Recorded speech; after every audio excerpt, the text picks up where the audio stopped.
News Day continues here on One News Now. I'm Riza Diaz. The IATF has released an updated international travel red list amid the threat of the Omicron variant. In addition to the 7 countries already part of the red list, the task force also included Austria, Czech Republic, Hungary, the Netherlands, Switzerland, Belgium, and Italy. Inbound international travel of all persons, regardless of vaccination status, coming from or who have been to red list countries shall not be allowed. The policy is effective today until December 15. More adjustments in the country's COVID-19 protocols are expected amid the threat of the Omicron variant. Vaccine czar CARLITO GALVEZ says the IATF has held a meeting for a new set of proposed border restrictions. The government is also considering pushing back Metro Manila's downgrade to Alert Level 1 next month amid fears of the new variant. They are likewise eyeing to reimpose the mandatory wearing of face shields, among other measures against the virus. Sa ngayon, considering that we have the variant, it will change everything. So magkakaroon tayo ng recalibration kung ano yung gagawin natin, and most likely kung ano yung ginawa natin previously doon sa ginawa natin sa Delta, which we successfully made our pandemic response. The Bureau of Quarantine says no inbound traveler has shown symptoms of COVID-19 since the emergence of the Omicron variant. In an interview earlier here on One News, BOQ Deputy Director Dr. Roberto Salvador said they will closely coordinate with LGUs to monitor passengers arriving from Hong Kong. The territory is not yet included in the country's travel ban despite reporting 3 cases of the new variant. Closely coordinated na po kami sa LGU and DOH. So sa ngayon po, namomonitor naman po natin, wala naman po tayong nakitang mga dumating na meron pong sign and symptoms pertaining to the new variant. Salvador assured the public that the BOQ already has safeguards in place to prevent the entry of any new variant in the country. So far, the Philippine government has already placed 7 countries under its travel ban effective until December 15. Ang Bureau of Quarantine po, kami po yun talagang inatasan ng government para po magbantay sa ports of entry para po hindi makapasok itong mga infectious disease like this new variant. So we give orientation to our travelers po, especially those po na nasa green list kung saan po diretso na sila sa home quarantine. The Philippines receives over 500,000 Astrazeneca jabs from the government of Poland. Some 540,000 AstraZeneca vaccines were delivered to the country earlier today.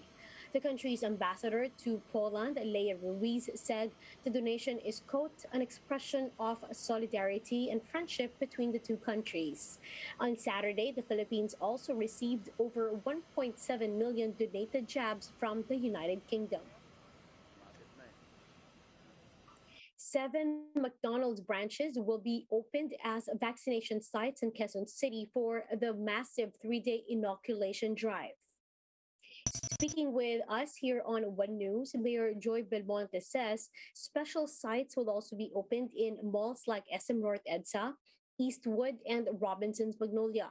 Belmonte clarifies that regular vaccination sites will remain open for those scheduled to receive their 2nd dose of COVID-19 vaccine. We have the usual vaccination sites, which will be for our 2nd doses, for both the minors as well as for the adults having their 2nd doses. So those are regular sites that are always open, and they will continue to be operating in these 3 days. Belmonte also noted that there are no vaccine supply issues in Quezon City. The LGU is expecting over 1 million doses of Astrazeneca vaccines, and over 200,000 of these have already arrived. She says this supply will be used as first dose during the first 3-day vaccination drive and as booster shots for residents. Really are fortunate to have ordered very early on, so we have no shortage in supplies. And for the second doses, we still have the doses from the national government.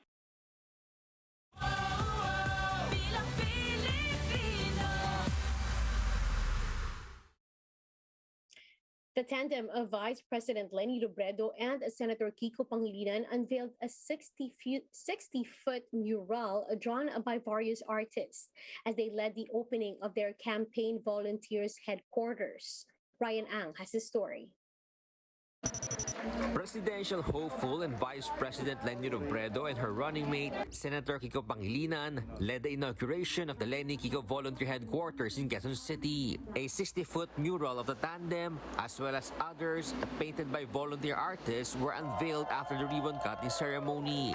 The Vice President thanked all the pink-clad volunteers and artists. Na-imagine nyo kung gaano kahirap yung gawin? Ano sila? Artists and mountain climbers. They did it for and all the other artworks. Diba ang ganda? Ang ganda ng lugar natin because of their work. So ginawa nilang very Instagrammable yung ating volunteer center, diba? And itong lugar na to, please treat this place as your own. Robredo added that in the past, it was all up to her and her staff to organize meetings. Now her volunteers and supporters are helping organize meet and greets and print out tarpaulins. Yung sigasig, yung pagkadesidido, yung passion ng lahat na volunteers natin. Tingin ko po, ito talaga yung magdadala sa atin. Ito yung makakatalo sa maraming resources. She also urged their supporters to keep calm and be understanding of their bashers. Masyado nang divided yung ating bansa. Ang tingin natin, kung nagnanais tayo ng healing, kung nagnanais tayo na magkaisa tayo lahat, tayo na yung magpakita. Tayo na magpakita na kaya nating intindihin, mas maging tolerant tayo, mas understandable tayo. Meanwhile, Pangilinan said that it was never his intention to run for vice president. But how could he say no when Robredo asked him to do it? Sabi ko nga, hindi naman ako vice presidential, ako ay vegetable farmer. At gusto ko sana mag-advocacy na lang sa Senado ng farming, ng agriculture. But sabi nga, God's will is different from the will of the human being. So God's will be done, not mine. We surrender. We do this precisely kasi mahal natin ang ating mga anak. Mahal natin ang ating mga mahal sa buhay. Mahal natin ang ating bansa. At siyempre, mahal natin ang ating mga minamahal na kababayan. We sacrifice, we set aside our own plans. Nung hiningi sa atin ni VP Leni na tulungan siya na maging katandem niya sa vice presidency duty, sabi ko, I want her to win. I believe, and I'm sure all of you here believe, among all those who are running, she is the most deserving. Siya ang nagpakita ng tunay na serbisyo publiko na walang pakundangan ang pagsisilbi sa taong bayan nito, lalo na nitong nakaraang halos 2 taon. Pero bago pa man, pinakita na niya yung servant leadership. Aside from their tandem, senatorial aspirant Attorney Shell Jokno and a representative of Senator Laila De Lima also attended the event. Meanwhile, singers Noel Cabangon and Between Escalante serenaded the attendees. For News 5, Ryan Ang, We Are One News. Let's now take a quick look at today's other top stories. At least 45% of Filipino families feel poor as of the third quarter of 2021, according to an SWS survey. Some 34% felt borderline poor, while only 21% rated themselves as not poor. But still, the pollsters saw a slight improvement in self rated poor families from last survey in June 2021. The Labor Department has halted the deployment of newly hired household service workers to Saudi Arabia. Secretary Silvestre Bello III said the suspension is due to several reports of abuse. Processing of documents of domestic workers will resume upon the issuance of new verification guidelines.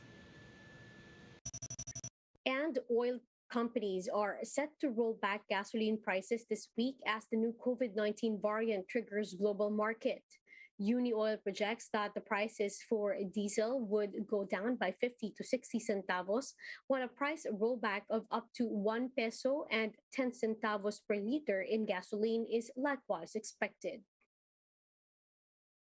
Now, for more updates, visit News 5, The Philippine Star, and Business World Online. Visit our website, onenews.ph, for more in-depth analysis. You can also catch One News on Signal Play app. Register for a free account now at www.signalplay.com and stream One News live anytime, anywhere. I'm Riza Diaz. Mask on, wash hands, and stay safe, Philippines. We are One News.